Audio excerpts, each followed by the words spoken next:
but I'm glad that everyone can hear me okay. So today's session is going to be on whether to do UCAT or BMAT or both, and a little bit about what the UCAT actually is and what the BMAT is, and going through some types of questions as well with you guys. So so the things we're going to cover are what's the difference between the UCAT and BMAT, which universities would require them, especially if you're applying to specific universities, it might be either UCAT or BMAT, and when should you roughly start preparing, and how should you be preparing, and then at the end a Q&A. So feel free to add any questions to the chat as we go through the session. I might not be able to answer all of them as I'm going through the slides. So if I can't, I'll answer them later on at the end. How long is this session? Should roughly last an hour.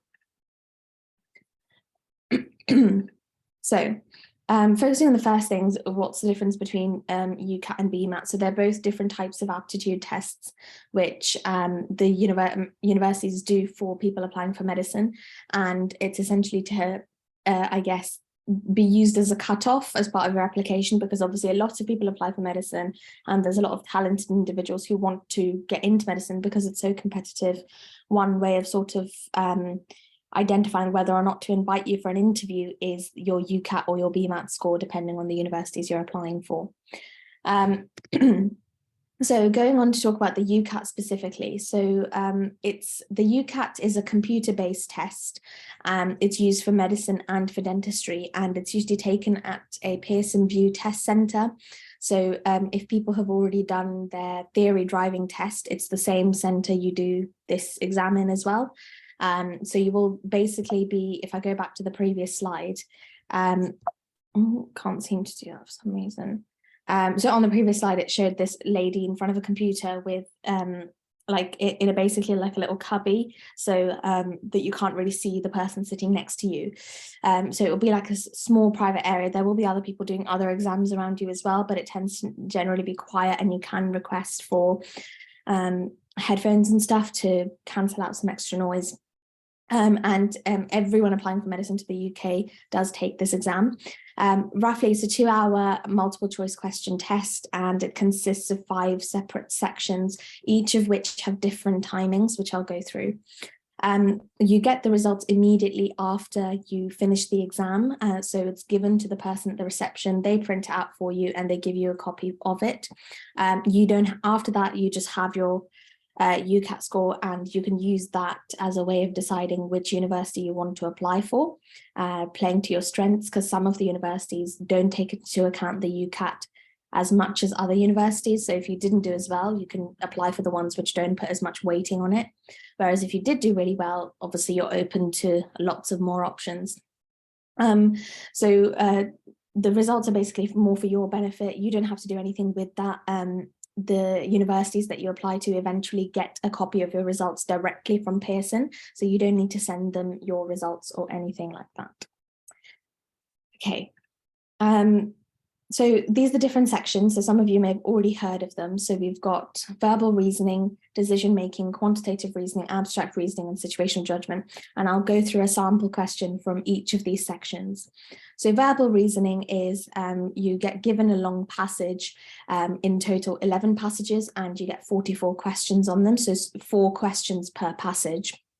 And they'll be in the style of either deciding whether a statement is true, false, or whether you can't tell, or they will give you 5 different answer options and ask you to pick which one's the most true from based on what the passage has said.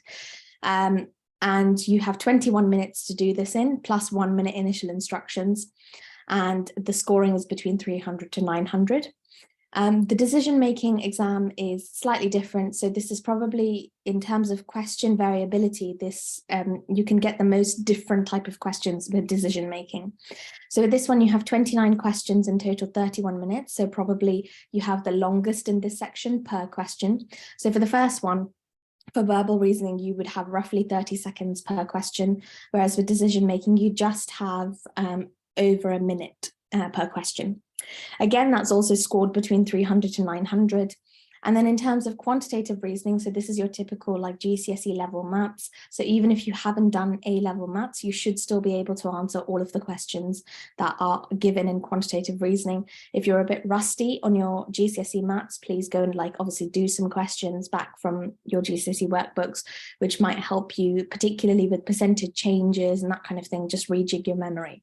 But if you have done physics, it'll probably make your life a bit easier because you do some calculations which come up in quantitative reasoning related to it. So in total, you have 36 questions and 25 minutes to do it in. So about, I'd say 35 to 40 seconds per question. Obviously, with some of the questions, it will be very quick mental maths. So you'll be able to do that a lot faster than some other questions, which require a few steps to get to your answer. So be tactical with your time with quantitative reasoning. Again, that's scored between 300 and 900, 900 being obviously the highest you can get. And then abstract reasoning is the one that a lot of people, they either love it or they hate it.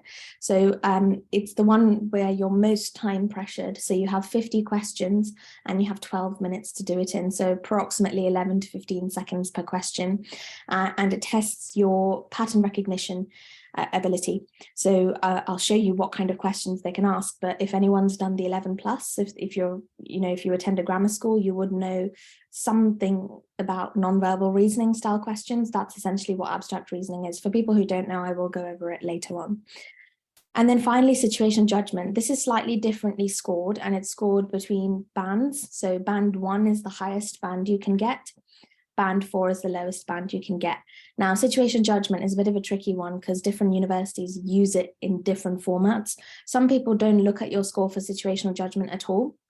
So some universities don't care which band you've got and they only look at these 4 sections.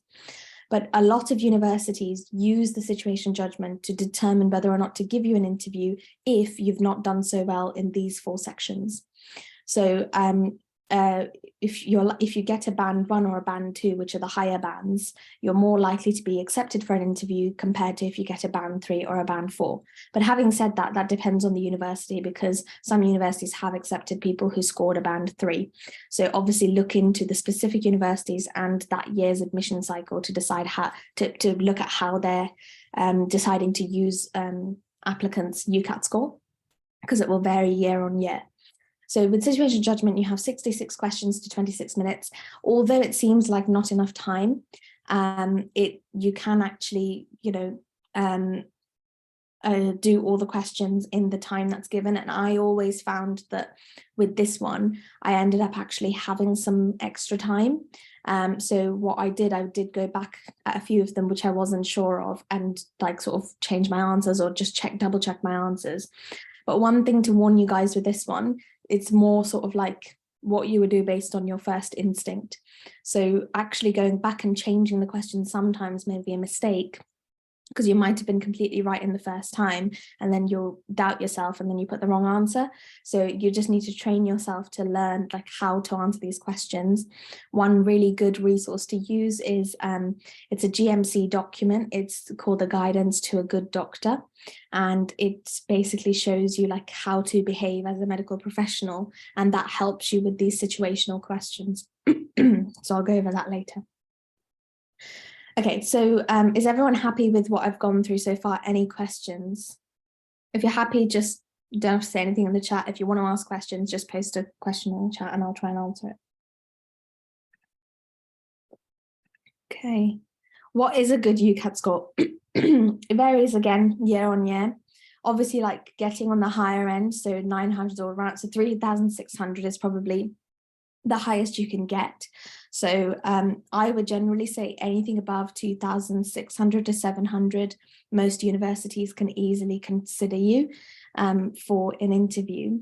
But having said that, some universities accept people with a score of 2,500, 2,450. So it depends on the university and the rest of your application, because remember, UCAT is only a small percentage of your whole interview, of your whole medicine application. So you remember that they also take into account personal statement, and then they also take into account things like your A-level predicted grades and other things.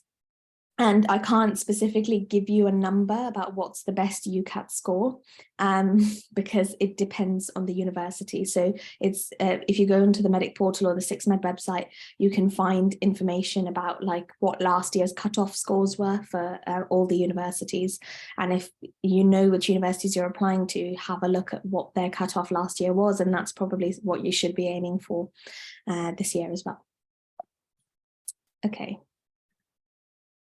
So verbal reasoning can look like this. So this screenshot, this is exactly what your screen would look like as well in your UCAT exam. So this is exactly what it looks like with the blue and everything. So you would have a passage on the left, and then you have your question on the right. So this is one of the harder types of questions. So this is not a true, false, can't tell question. This is the other type, which is a single best answer question. So that you can have two different types in verbal reasoning. So you usually get given a passage, and then you get given a question like, which of the following can be deduced from the passage? Nylon is stronger than polypropylene, which is stronger than hemp. Polyester is more elastic than nylon, which is more elastic than manila. Double braided ropes are stronger than braided, which is stronger than laid. And hemp is stronger when wet than nylon, which is stronger than polyester. So they just give you random different statements, and what they're asking you to find out is which of these four statements is true, essentially from the passage. So does anyone have a good way of how you guys would approach this question? Just shout some things out in the chat. So if you got this as an exam question, how would you go about answering it? Because the technique is really important, because obviously you're working against a certain time limit. So certain techniques will help you work at these questions a lot faster than others. So one of them has said, look for keywords like hemp and nylon. Yes, exactly. So that's really good. Underline keywords in your question and in the answer options, and then using those keywords to find them in the text. Read the statements first. Yes, exactly. Yeah, that's exactly what you should be doing. So read the statements first. Do not read the whole passage. You will be wasting so much time reading the passage when you could just be looking at what the question is asking you for, because you might be reading something in the first paragraph and the question has nothing to do with the first paragraph. So always read the statements, underline the most important keywords, and try and find those keywords in the passage. Now, nylon is obviously, repeated in quite a few of these statements, so I'd pick that as one of the keywords. And same with something like hemp and polyester. So they're talking about different types of materials. So what we need to look at in the text is something like nylon. So and then what you need to try and do is learn to scan. So scanning can be done in several ways. So I hope you guys can see my cursor. So what you can do is you can do diagonal scanning. So you can scan this way up to try and find the keyword, or that way down, and try and see if you can find nylon, or you can go that way down, or you can go this way up. So you can do diagonal scanning, or you can look at it in chunks. So you're looking at just this strip of information first, and then this strip, whichever you find the easiest to do. And I can see nylon is over here. So nylon rope is strong and has a lot of stretch, which is useful for give. However, when it is wet, it doesn't float and can lose up to 25% of its strength. So I remember reading in the text something about nylon being wet. So hemp is stronger when wet than nylon, which is stronger than polyester. So, and then we can see polypropylene is not as strong as nylon, but is cheaper. So you would sort of read wherever those keywords are. So, and then try and deduce which one is the correct answer. So what I'm going to do now is I'm just going to give you guys about 30 seconds, similar to what you would get in the actual exam. And I want you to just type in which you think is the answer. So 30 seconds starting from now, and I'll let you guys know when 30 seconds is up. So try and find the keyword, and then try and rule out some of the answer options and go from there and see if you can come up with an answer. And you can put it in the chat box. You don't have to put it in the Q&A box. So someone said A. Anyone else agree with A? 7 seconds left.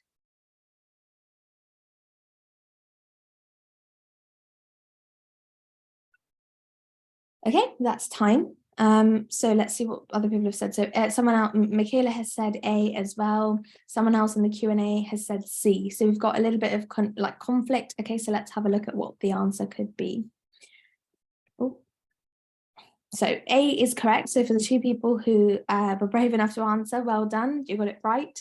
So can one of you tell me why you thought it was A? And where you found the words and how you decided A was the correct answer? You can type it in the chat if you want.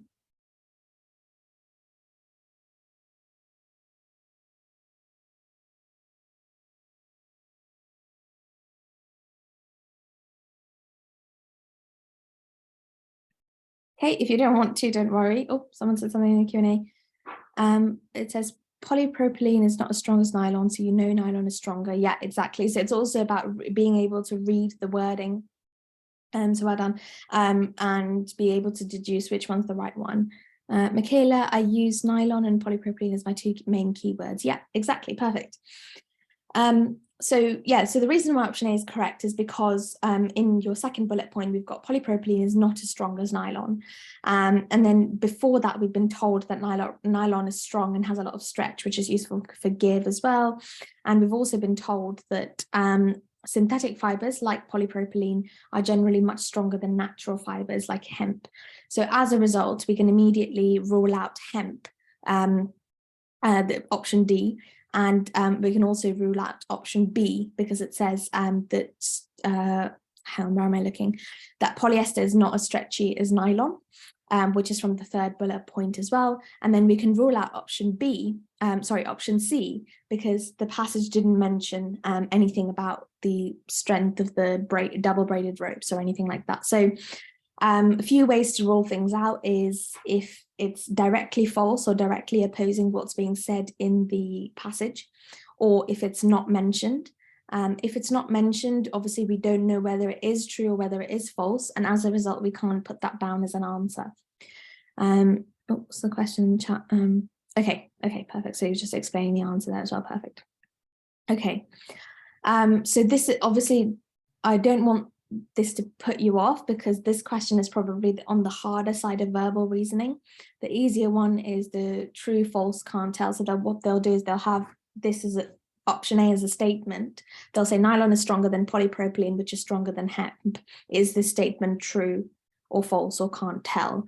And then you would have to decide whether it's true, false, or can't tell. And in this situation, it would be true. So that's the other type of question you could get asked. Okay, moving on to decision making. So this is one of the types of questions you can get asked. And this question type is called a syllogism. So essentially you get given a little bit of information and then you have to decide whether the conclusion agrees, these 5 conclusions, whether they agree with what's being said in the summary at the top, or if it doesn't agree. And you have to it's a drag and drop boxes basically that you have to do. Later, could you go through the different types of VR questions like can't tell, etc. So they're not on this presentation, but I can find a question and go through it if we don't run out of time. So the statement says employees are promoted on the strength of their performance rating. A company rates all of its employees between 1 and 4 for their bonus allocation. 1 is the highest, 4 is the lowest, and employees are only eligible for promotion after 3 years of service in the same position. All employees and those eligible for promotion must get a rating of 1 or 2 for a bonus payment. So it's given you certain factors that must be met for a person to get a bonus collection. And then that's just some general information. So what you could do is make some bullet point notes about the most important things. So I would say the first one is probably employees promoted based on performance rating. The second point would be they're rated between 1 to 4 for bonus, 1 being highest, 4 being lowest, just as like a little key or a bullet point on the side or on your whiteboard. And then you can say employees only eligible for promotion after 3 years of service. So 3 years of service in the same position equals eligibility for promotion or something like that. And then all employees and those eligible for promotion must get a rating of 1 or 2 for any bonus. So regardless of whether they get, whether they're eligible for a promotion or not, they need to get a rating of 1 or 2 for a bonus in general, regardless of what type of employee they are. So that's something to bear in mind as well. So the kind of words that you probably need to be wary of with these sorts of questions is all, none, or some. So when it says all, just remember it collectively means everyone. So when you're writing the code, be careful about the word all. Same with some. So some if it instead had said some employees and those eligible for promotion. So in that case, you're thinking some, not all. So some of these statements might actually be false, not true, depending on the wording. And none is another word as well to remember. And then the question's asking you, place yes if the conclusion does follow and no if the conclusion doesn't follow. So the first statement says Diana, who's one of these employees, got a rating of 4 this year, so she will not receive a bonus payment. So do we think this is true or false? So do we agree with the conclusion or disagree? What do we think? Perfect. So most people saying yes. Good. Yep, so if you guys want to type on the chat box instead of the Q&A, because it's harder for me to go back and forth between them. Yes, perfect. So that answer would be yes. And then going to the second one, Brian was promoted 3 years ago. Remember that they had to have 3 years of service in the same position for a promotion, but the wording is slightly different here. It's saying Brian was promoted 3 years ago. So it is definite that he will be promoted this year. What do we think? No, yeah, exactly. That, and the reason why we think no is because of the wording, because it says definite. So there's nowhere in the example, sorry, not the example, the statement above saying if he was promoted 3 years ago, he's definitely going to be promoted this year. It's just saying he's eligible for promotion, not that they will be promoted. So good, good that you guys picked up on that. Next one, Roger was promoted 5 years ago. He received a bonus this year. He did not get a 3 rating this year. So do we think that's true or false? What do you think? Yes, good. Good, yeah, well done. Next one, Salim got a promotion after working for 2 years, so he cannot be working for the company. What do we think?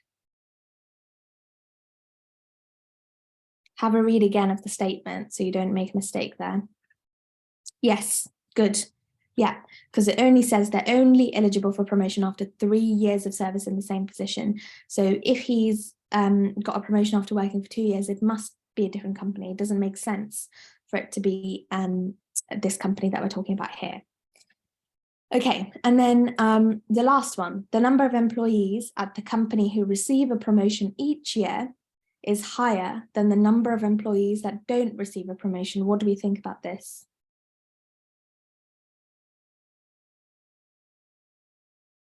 Do we agree with this or disagree? What are people thinking?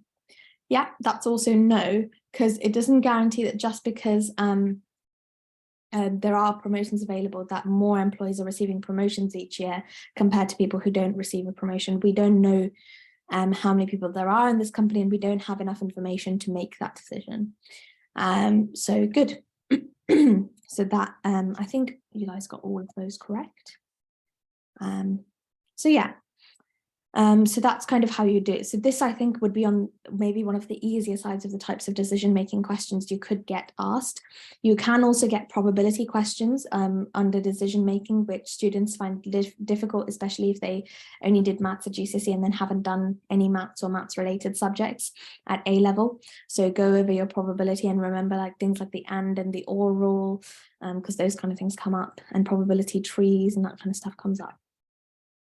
So even if it's can't tell, it's a no. So yeah, if it's a can't tell statement, obviously you can't put it as a true. So it has to be no, because you've only got 2 options. You've got a yes or a no. If you can't tell whether that is true or false, then it has to be more on the false side.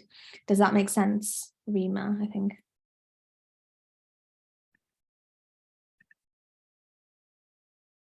Okay. The third type of questions you can get asked is something obviously called quantitative reasoning. So this is your MAT questions. And with MAT questions, people tend to find this usually easier than other sections just because it is literally GCSE standard maths. So if you're sort of quick with your mental maths and happy with answering tax-based questions and stuff like that, you'll be absolutely fine on this block. So the question saying the table shows the total tax paid in dollars on annual taxable income. So the annual taxable income brackets are between 0 and 8,950, and then it goes on and on and on.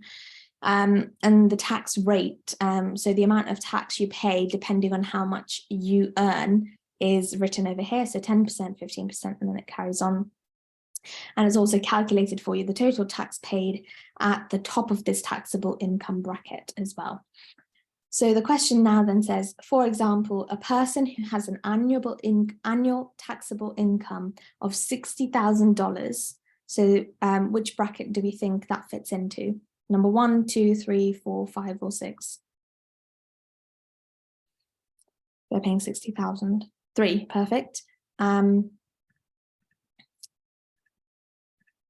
And they will pay $4,990 plus 25% of 60,000 minus the lower end of the bracket, which is the 36,250, is what they will end up paying. Does that make sense to people? Because we've got the 4,990 from the bracket above it. Does that make sense to people? So far, it might be a bit confusing.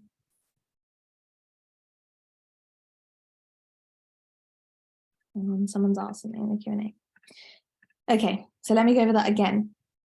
So if you have an annual taxable income of 60,000, which fits into this bracket, so you're going to be paying everything above. So you don't fit into category 1, you don't fit into category 2, but you do fit into category 3.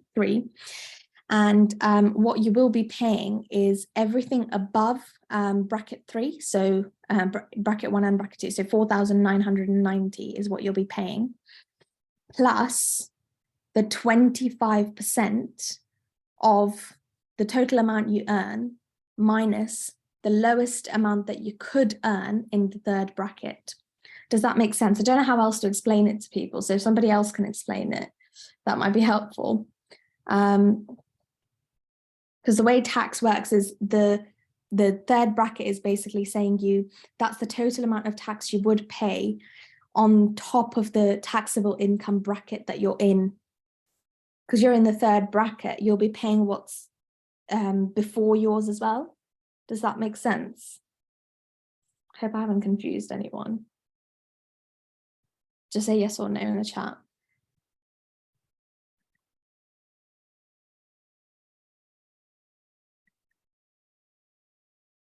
Okay, I haven't heard anything from anyone. I'll try and carry on with the next bit. So the question is specifically saying, so Bill has an annual taxable income of 28,950. So which bracket does he fit into based on the left column? 2, perfect. So to the nearest dollar, the question is saying the income, what is the income tax that he has to pay? So if he's in bracket 2, and we know that this is the formula that we've got over here. So what answer do we think it is? Oh, someone said 3,895. Okay, perfect. So someone's got an answer of B. Let me go through it again. Okay, so using the formula that we've got above, so we've got 28,950, so he fits into the second bracket. So he will be paying $895 plus 15% of his total annual taxable income, which is 28,950, minus the lower end of the bracket, which is 8,950, which should give you an answer of B, 3,895. Does that make sense to people? For the people who haven't put an answer down.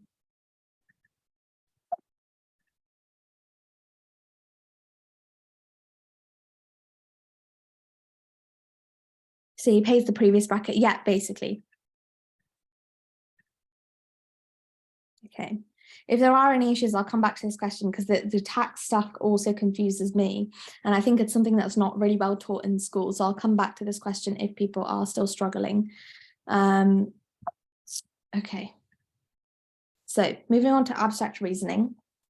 So abstract reasoning, you can have different types of questions again. So you can get type 1, type 2, type 3, and type 4 questions. Type 1 and 2 are probably the most common, and 3 and 4 are a bit rarer.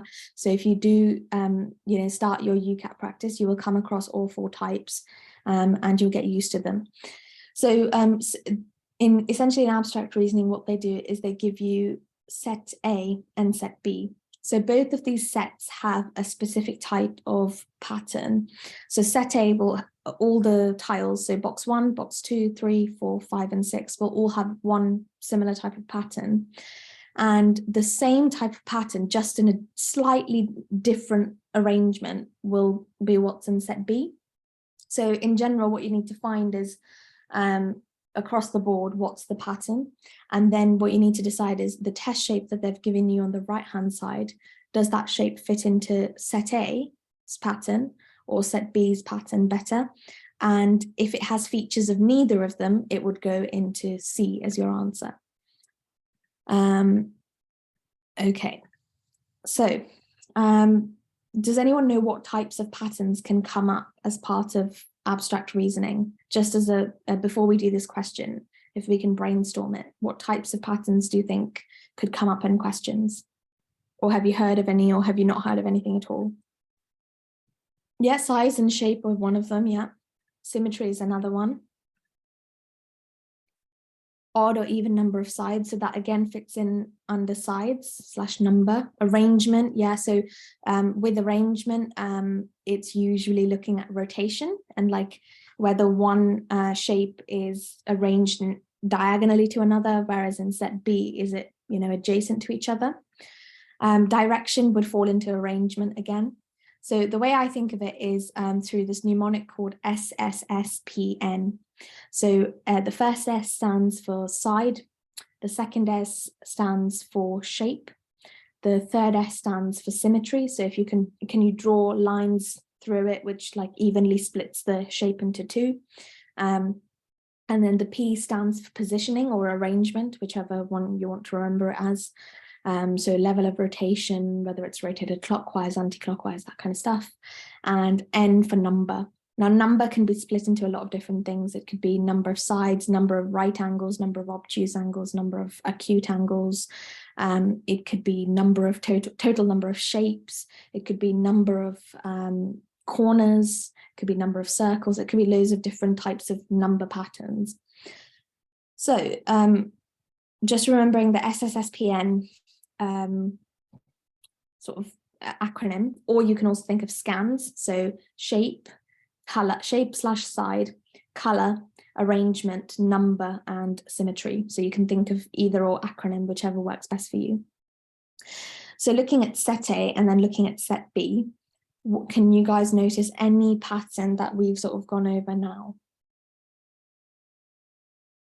Just shout some random stuff out and I'll try them out and see if they work.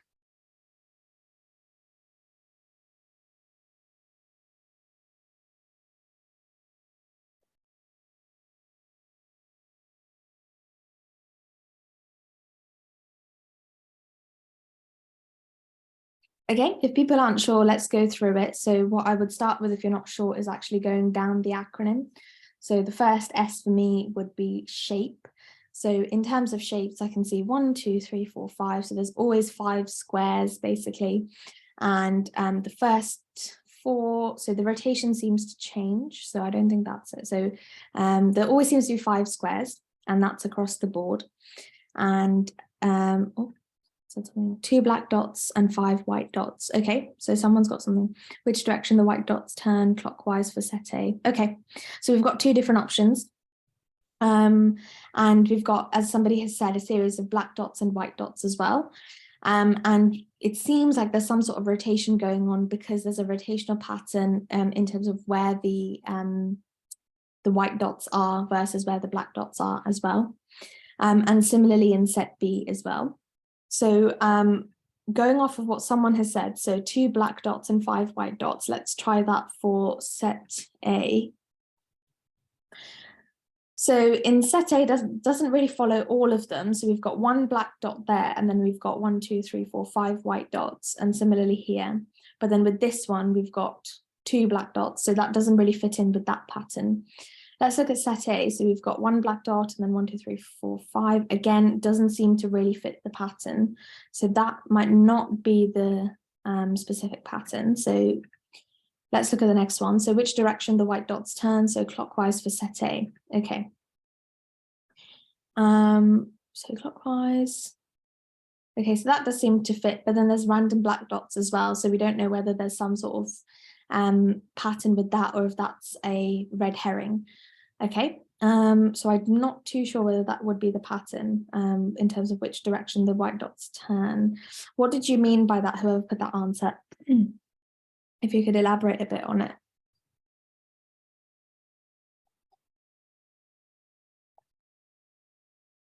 For set B, white dots turn anti-clockwise. Okay, I see what you mean.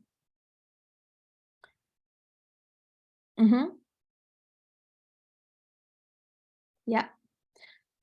Okay, so in that case, you're taking the black dots as a red herring, and then the white. What does the last S stand for in scans? So shape / size, color, arrangement, number, and it should be shading. So like different types of colors. Shading is the last S. Set B, the white dots turn anti-clockwise. Okay, so going with that pattern, let's just double check all of the tiles. So we've got the white dots in that one all go clockwise. Yeah, correct. And same with this one. Yeah, those all go clockwise as well. And those go clockwise, and those all rotate clockwise. Perfect. So, yep, that fits in with the pattern that I'm looking at. And then in set B, you said, they all turn anti-clockwise. So, yep, that seems to fit. So it's staying the same way, and then it's going up 1. Perfect. So that all of those are anti-clockwise. That's fine. So if we assume that the rule is in set A, all the white dots move clockwise, and then in set B, all the white dots move anti-clockwise, and we're just ignoring the black dots, what do we think this test shape fits into? Set A, set B, or neither of them? Okay, most people are saying A. Okay, let me have a look. Anyone else disagreeing or agreeing with A? Okay, yeah, so good, A. So the pattern here with set A, just going over it again.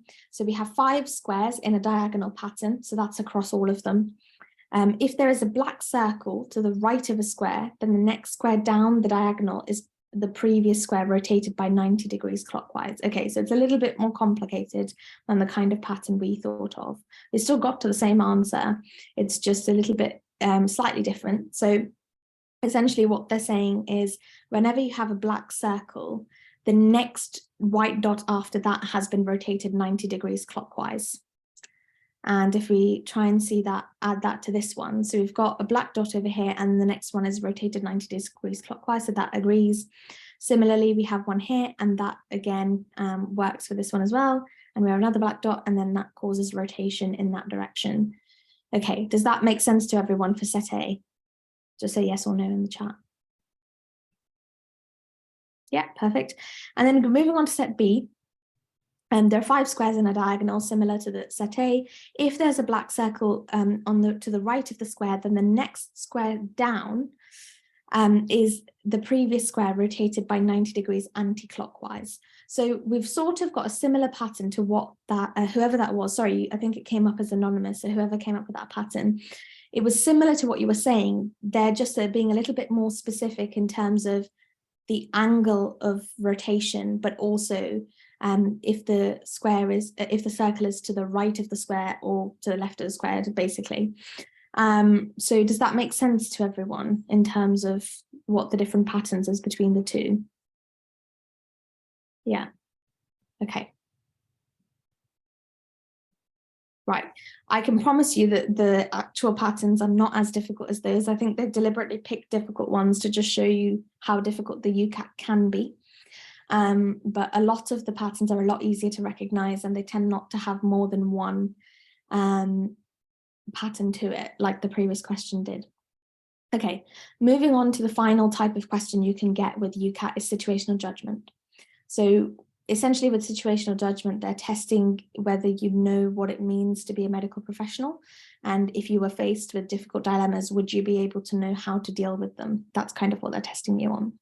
So just to elaborate on what that means, they'll give you a situation, a medical situation, or it may be a non-medical situation, depending on what the question is. And they'll ask you, how important to take into account are the following considerations for MERIN when deciding how to respond to the situation.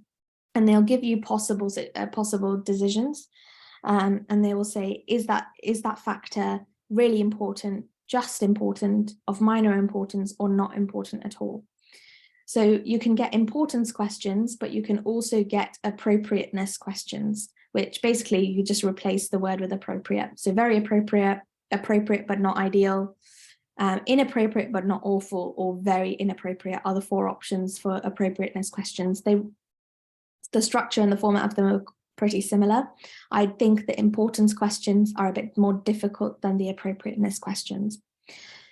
I always say to students, draw a line between options B and C, because whenever you're considering a response to a situation, just in the first question you need to ask yourself, is this factor important to consider or is it unimportant? Because then you can immediately narrow down to 2 answers. So if we do decide it's important, we then decide, is this very important or important? And we've already ruled out C and D. So hopefully that makes sense to people. So let's read the situation. So Merin, a medical student, is walking through a hospital corridor when she sees a small pool of liquid in the middle of the floor.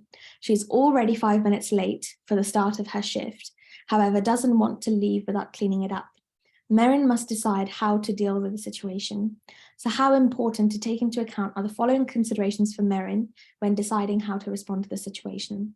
And the factor that they're giving you is the potential risk of infection that the liquid presents to patients in the hospital. So first question to ask yourselves, if you could type it in the chat for me, do you think that's an important thing to consider or a not important thing to consider? Is it important or not important? Just say that. It is important. Okay, good. Most people are on the right track. So between the answers A and B, which one would you decide? A. And for people who put A, why do you think A?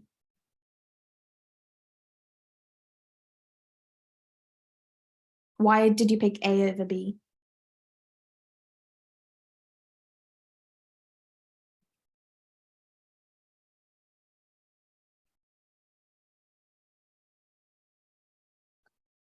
The spilled liquid could potentially cause harm. Yep, good. Patient safety is important on the GMC guidelines. Yep, that's the one I was looking for.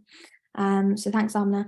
So yeah, obviously patient safety is your top priority. And if there's a potential risk of infection with the liquid, we don't know what it is, but it could increase risk and hospital hazards towards the patient. And obviously, if it is a risky substance, it can also increase the risk of patients losing trust in doctors in the hospital because we haven't cleaned that up. So yes, it's a very important factor to consider. So well done. You'll have more knowledge on which answer to go for, A or B, if once you start reading those GMC guidelines and deciding, you know, what's the most important thing to think about in that situation at hand. Okay, perfect. Someone else has had patient safety as well, which is good.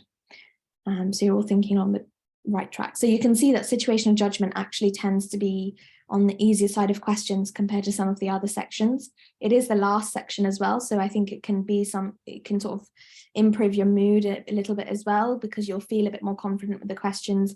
They're not designed to catch you out, they just want to know whether you have the personality to be a doctor, and it's sort of like an aptitude test, basically, this part of it. And that's why it's marked differently as well. So yes, correct, the answer is A.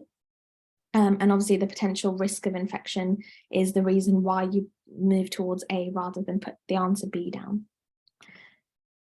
Okay, so those are all the different types of sections you can get with UCAT.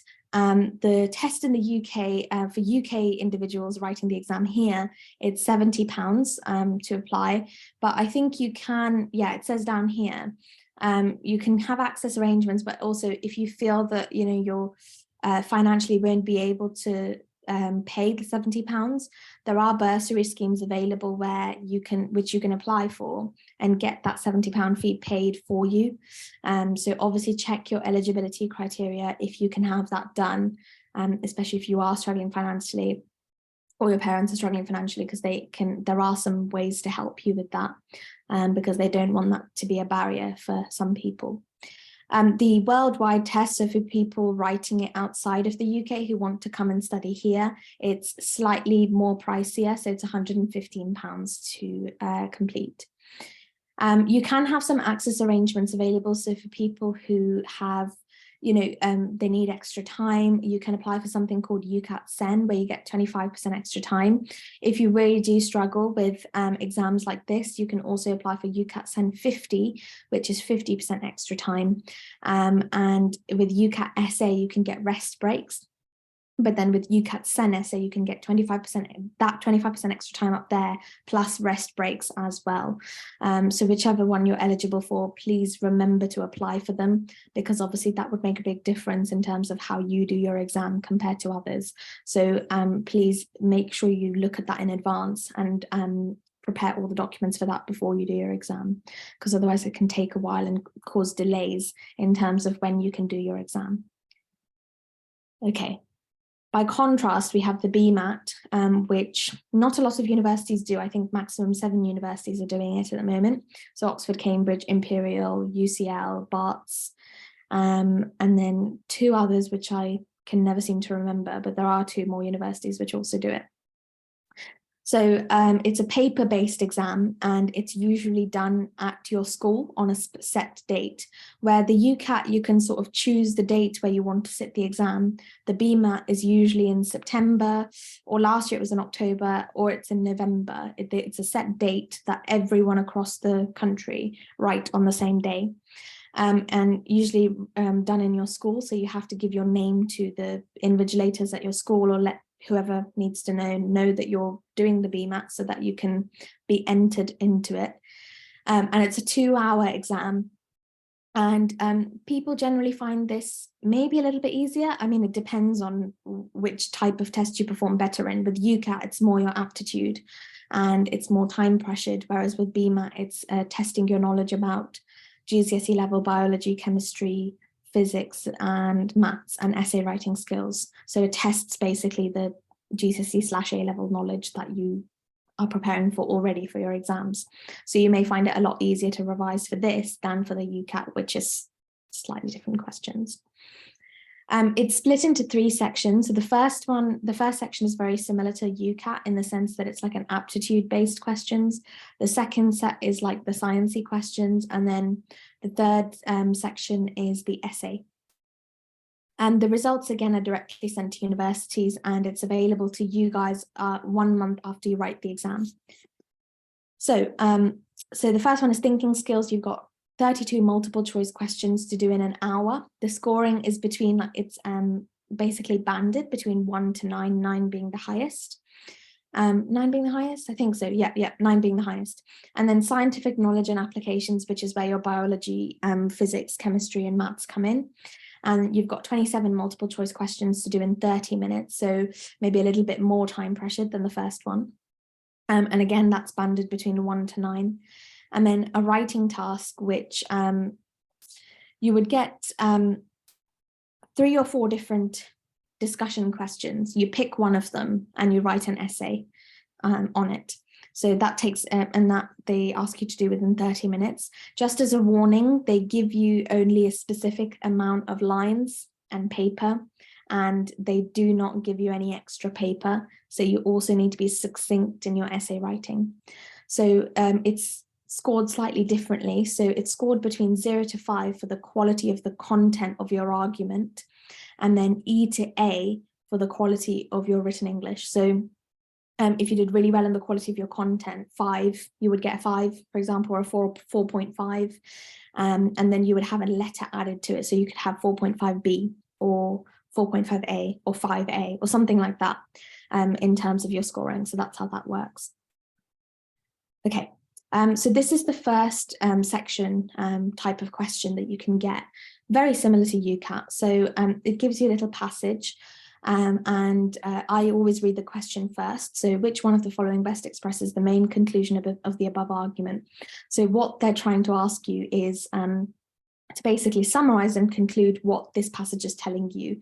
And you need to pick the best statement that summarizes this paragraph. So the paragraph reads, fear of death prompted us to develop technology that helps people live longer, but those same technological advances have condemned us to fear of infirmity and dementia, since so many of us will live to an advanced age. So as to eliminate this new fear, once we've reached old age, we should be assisted to die if we choose death over a sad decline. According to current estimates, dementia affects almost 50% of people by the age of 85, and bodily infirmity is guaranteed to develop further the older we get. There is no cure for old age. So what we're trying to do is find the best conclusion for the above argument. So A says, technology is advanced to the point where we can now choose when to die.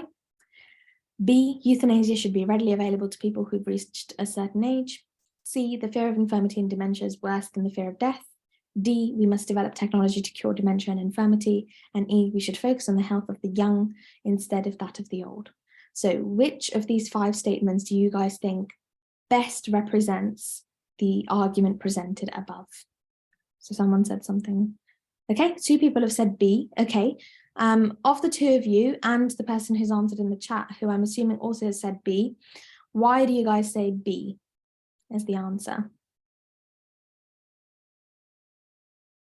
Why B over any of the other ones? What techniques did you use to come to that conclusion? Because B is correct, but why? So Domitius, B, because there's an opinion behind it. It's a conclusion indicator. Yeah, exactly.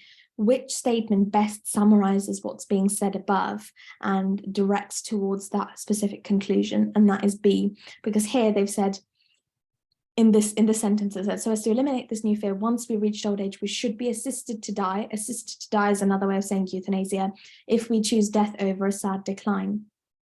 Yes, it does talk a little bit about dementia, and that's to try and throw a red herring at you to try and think of maybe maybe option D or option C. But I think B is probably the most objective conclusion that you can make from this passage, and therefore that's why B is the answer. Also things like therefore, in conclusion, they said the word should. Yeah, good, exactly. So it's just a way of sort of being able to analyze the words that's being given in the passage in order to pick the best conclusion, which with more practice, you guys will, be really quick at doing it as well. Okay, next type of question. We've got a supermarket has a large open-topped deep freezer to keep products frozen, but still visible to customers. Which statement about the air in this freezer explains why the product remains frozen even though it's open-topped? Oh, someone said something in the chat. When you think about it, the conclusion gets across the idea that the writer is using this as a reason to write about. Okay, yeah. Going down to this one, sorry. So which statement about the air in this freezer explains why this product remains frozen even though it's open-topped? A, the temperature difference between the air inside and outside the freezer is too large for the heat to enter the freezer. Temperature difference between the air inside and outside the freezer is too small for heat to enter the freezer. The warm air above the freezer is denser than cold air inside the freezer. The cold air inside the freezer is denser than the hot air above the freezer. The products inside the freezer trap the cold air so it cannot escape. So which statement explains why the product remains frozen even though it's open-topped? Which do you think is the best one? Think about your GCSE physics. D, okay, so everyone's saying D. Why do you think D? You're on the right track, but why D?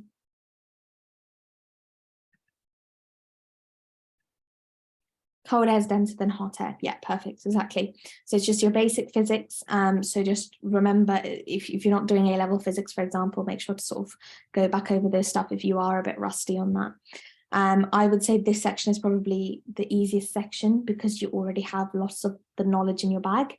It's just maybe some of the more difficult physics calculation-y questions, which you might find a bit difficult. Also hot air rises, yeah, perfect. Okay, the third type of question are these essay questions. So there's always one question which, because dentistry students also write the BMAT, there's always one question which is more aimed towards dentistry or veterinary, I think, and then the other two are more medicine-y. So the more you practice these past papers, the more you will get to like knowing which ones to pick and which ones to argue about, because some of them will definitely, you will find easier based on your wider reading. So the first one says, power tends to corrupt and absolute power corrupts absolutely. So they tend to give you usually statements, and then they'll give a question underneath saying, explain the reasoning behind the statement, argue that power does not necessarily degrade or weaken the morals of those who hold it. To what extent is it possible for someone to hold power without using it for their own personal gain? Or the second type of question you can choose is science and art once collaborated as equals to further human knowledge about the world. Today, science is far too advanced and specialized to work together with the arts for this purpose. Explain what you think is meant by the statement, argue that science and arts can still work together to further understanding of the world. To what extent do you agree with the statement? So you can see with all of these, the way the questions are laid out, they have multiple questions within the questions. So you need to remember to address all three aspects. So the first bit is always explain what you think is meant. Then it's asking you to argue as the second bit. So your explanation section would probably be your introduction about what this statement means. And then and sort of introducing the arguments that you're going to do next. The second part of it would be the main body of your essay, which would be arguing that science and arts can still work together to further understanding of the world. Here, you can use your personal examples, or you can use examples from medicine or from your work experience, or anything really which acts as a powerful argument. And then the last bit is to what extent do you agree with this statement? So that's your concluding statements and also concluding bits in each of your paragraphs. So essentially they've sort of laid out the structure for you already. It's just about you being able to argue random topics, which are somewhat related to medicine, but sometimes they're just philosophical questions that they want to see your logical thinking and your critical thinking process. The third type of question they can ask is, there are now many different kinds of internet sites and apps offering medical advice, but they all share one thing in common: they do more harm than good. Why might online sources of medical advice be said to do more harm than good? Present a counter argument. To what extent do you agree with the statement? Yes, so this bit is maybe slightly different compared to the structure of these two questions, but essentially asking you the same thing. So for me, I probably feel most comfortable with the third one or the second one, just because, so I'm at University of Bristol, so they go on a lot about arts and medicine. So that would be an easy one for me to do. And then number three, which is obviously a little bit more sort of directed towards medicine, I would pick between 2 or 3. I think the first one may be a bit more difficult, but it depends on your personality, obviously. If you do prefer answering those kind of questions, you would go for that one. So in terms of why might online sources of medical advice be said to do more harm than good, you can talk about different types of sources, the fact that the internet is so readily available for us that, you know, there's easy spread of misinformation. You could use COVID as an example, and you can talk about how there was a lot of fear mongering with people, depending on the symptoms you could have, and the fact that people mistook flu for COVID, and use that as one of your examples. You can talk about vaccinations and anti-vaxxers, and how internet actually, you know, gives people a way of sort of feeding into that misinformation and then having wrong ideas about healthcare. But sometimes, in terms of the counter argument, online medical advice can actually be good because it could reduce the workload for GPs, and it could help in terms of the burden on the NHS and in terms of the amounts of people they need to see per day. And it might be a way of reassurance for people if they look up their symptoms. You could even discuss things like AI resources, particularly things like Chat GP, which is relatively new, and discuss the impact of that. So what they want to see is your whether you've done some wider reading and whether you can pose that as arguments in your answer. I hope that made sense to people. It's very difficult to explain like an essay and the essay section. So if you have any questions, I'm happy to answer them. So put them in the chat and I'll try and answer them. If you're happy with it, or if you want to ask any other questions unrelated to it, feel free to do that as well. Can you improve your BMAT score over time? I definitely think you can. I think Where people tend to lose a lot of marks is section 1 and 3. Section 2 tends to be fairly okay. Section 1 only because it's more aptitude type questions, which it's difficult because you can't necessarily revise for it. You just have to be able to understand, I guess, how to answer the questions. It's more about technique rather than knowledge. And then in terms of the section 3, it's about being able to synthesize your arguments in the time constraints you've been given, which a lot of people, if you're not doing an A-level essay subject, people can find a bit difficult. I tended to find this easier because I did A-level English, and some people did history, and they found it easy to do those arguments in that time. But yeah, you can definitely improve on it. And I think the more wider reading you do, the easier it is to synthesize the arguments you want to make.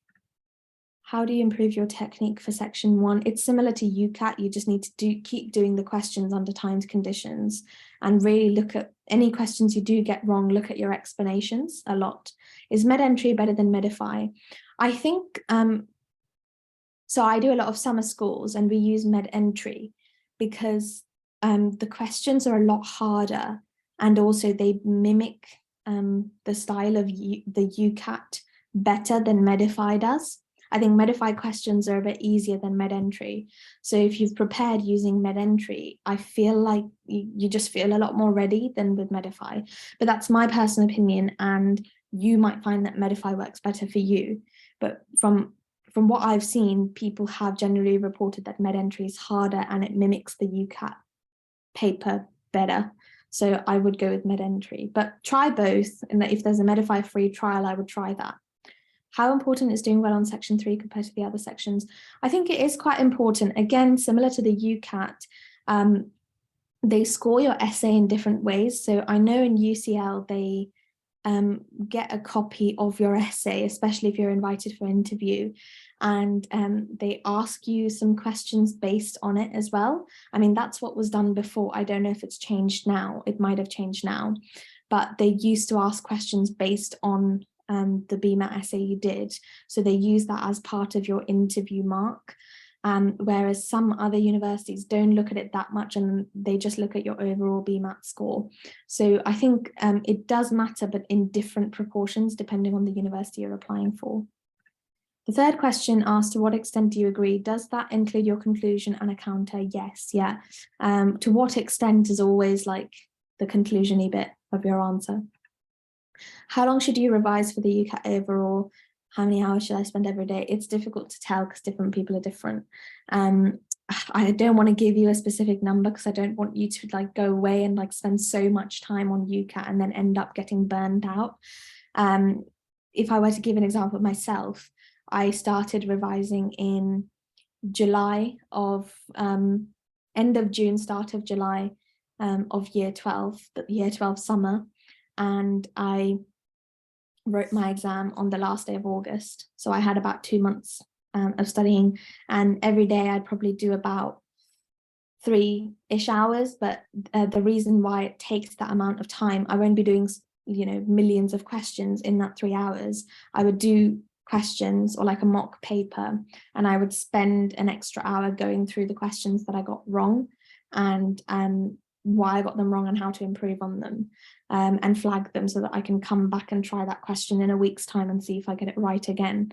Because there's no sort of revision specific things you can do because they don't have like a textbook that you can learn from that you definitely know this is the question they're going to ask you.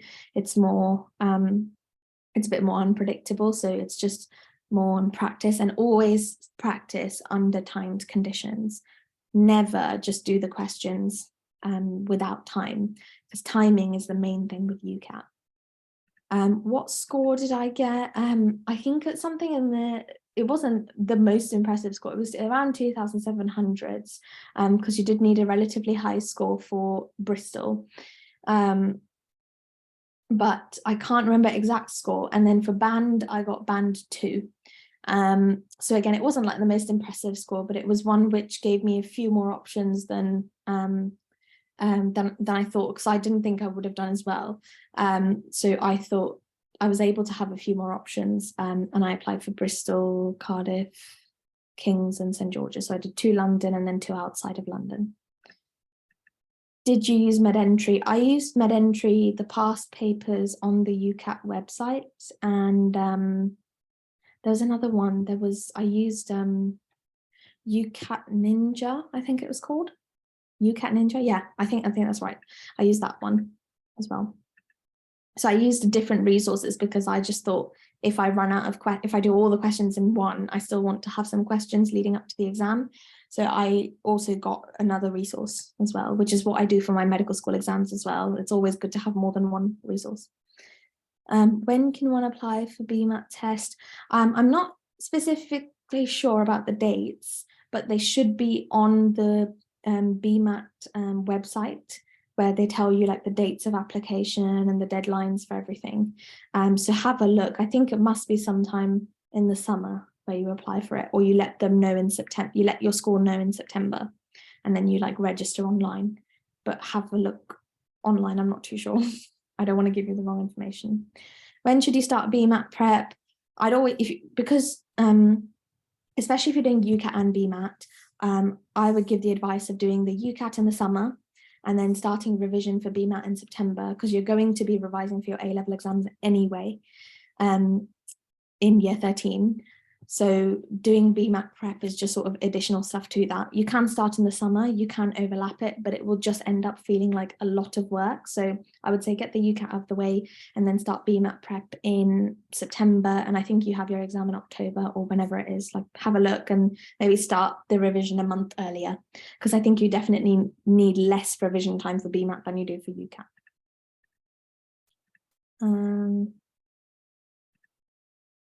Thank you for the session. I have to leave, but it's been very helpful.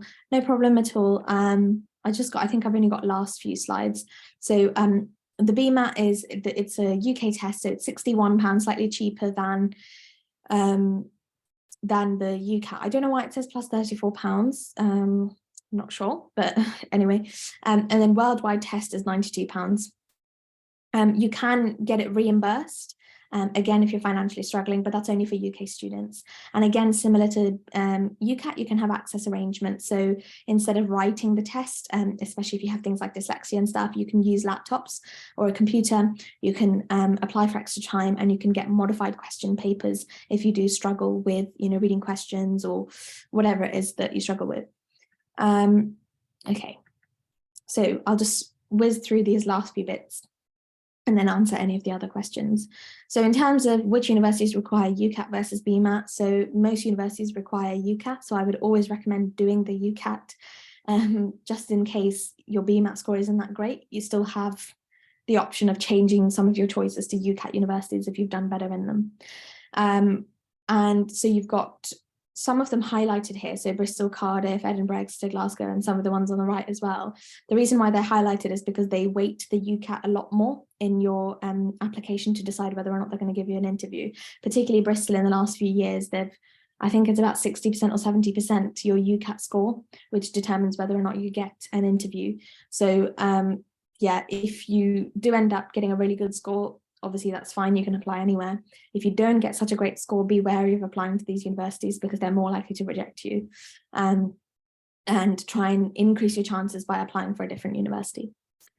In terms of the BMAT, so these 1, 2, 3, 4, 5, 6, 7, 8, 9 universities or 8 universities are the ones who ask for a BMAT. And the reason why there's a star for Keele in Manchester is because they only require a BMAT if you are an international student. If you're a UK student, you just do the UCAT for those 2 universities. For anywhere else, you use the BMAT. It's particularly weighted in Imperial, Lancaster, UCL, Cambridge, and Oxford, because they ask you questions specifically around the essay section or some section that you've done in your BMAT.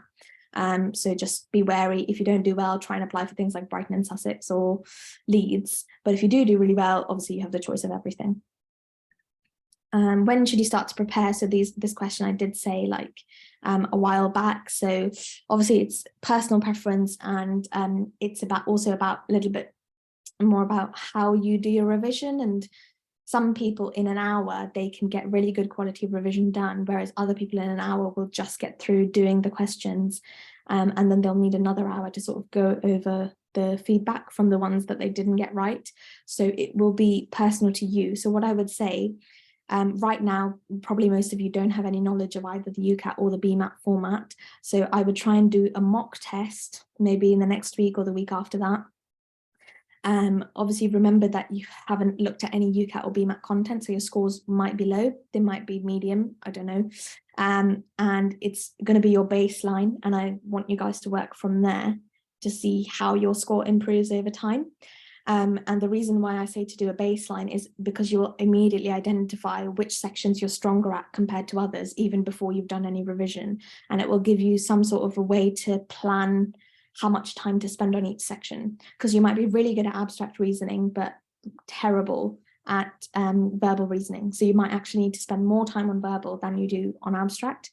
But then at the same time, you also need to remind yourself, you do need to go back and have a look at your abstract reasoning questions so that the mark for that doesn't get pulled down over the weeks, because it will change week on week. So the preparation is dependent on you and your learning style. So that's why I'm saying do a mock of one of the papers and see what you get there, and then work from there in terms of your revision plan. Yeah, so these are the websites. So if you go on both of them, it will give you information on both UCAT and BMAT, how to prepare. They've got some mock questions, papers. They've got, so for BMAT, they've got the past papers from every single year back. So have a look at them, try and do a few of them, and do them under timed conditions, see how you go. And also know the universities you're applying for, what they look for, how much they weigh on everything, and make sure you register depending on what times. Obviously, you'll find that information on each of the websites, and make sure you prepare as well. Okay, for how long is the BMAT score valid? A year, so 1 year. You usually do it in like October and November of the cycle that you're applying for, and then it will expire in the summer of the following year, because by that time you should have got into medical school, and if you haven't, then you'd have to redo the exam for the following year. It's the same with UCAT. May I get websites for UCAT and BMAT, please? Yep, they're on the screen now. What I can try and do is, I can see if I can, later on I will post it in the chat. When you did revision for UCAT in the summer, was it entirely UCAT revision or along with A-level? So it was along with the A-level, because I did biology, chemistry, English, literature, and EPQ. It was a lot of work because it was 2 essay subjects and then 2 sciencey subjects. So I had obviously a lot of things going on, plus work experience, plus this. So it was sort of split between the 2, and I did have a revision timetable from year 12 to focus on, which sort of helped me get into that routine of knowing which days to do UCAT revision. So I didn't, when I started off with UCAT revision, I didn't do it every day, I did it every other day, and then sort of worked up to it slowly. So yeah, I can use a calculator in both tests. I think UCAT has, I think both, I don't know if BMAT does, have a look on the website, but I think UCAT, you have a online calculator which you can use, but it's like a really simple calculator. So if you can do a lot of stuff in your head, I would recommend, you know, practicing your mental maths. Is it easy to mark the section 3 essays by yourself? It may be a bit difficult because you might be more subjective towards the mark that you give yourself. So if there's a teacher who's, you know, well versed in marking your BMAT essay section, I would say ask them to have a look at it, or your English teacher, or whoever it is, or your form tutor, you can ask them to have a look and see whether your arguments are good, because they obviously would be familiar with people who've previously applied. Some other resources, so obviously we have UCAT preparation courses. I've run a few of these last year, and we also have Martin, who does the BMAT courses, and we run those like in this, we run the UCAT ones in the summer, and then the BMAT ones more towards end of August, beginning of September. So if that's a course that you're interested in, feel free to look at the 6med website, and you know, it'll be a 4-day course, 9 to 5, and it goes through all the different types of questions, and you get a question book as well, and you get access to the UCAT Ninja or the BMAT Ninja, I think, and then you basically go through the questions and like learn revision techniques and stuff, if that's something you're interested in. So, okay, so that's the end of the presentation. Are there any questions? I'll stop sharing as well. And what I'm going to do is I'm going to try and copy and paste the 2 links to your chat so you can have access to it. If there are no questions, feel free to go. I've just posted the links in the chat so you guys can copy and paste that. If you do have questions, just linger behind and I'll try and answer them. Should I start revising now for UCAT or is that too early? I think February may be a bit too early. I would say you could start towards May, June, July. If you guys do have like A-level mocks and stuff, obviously don't do too much of UCAT revision. I'd say maybe try and introduce it during Easter and then do a bit more in May and then a bit more in June, and then obviously start your proper revision in the summer.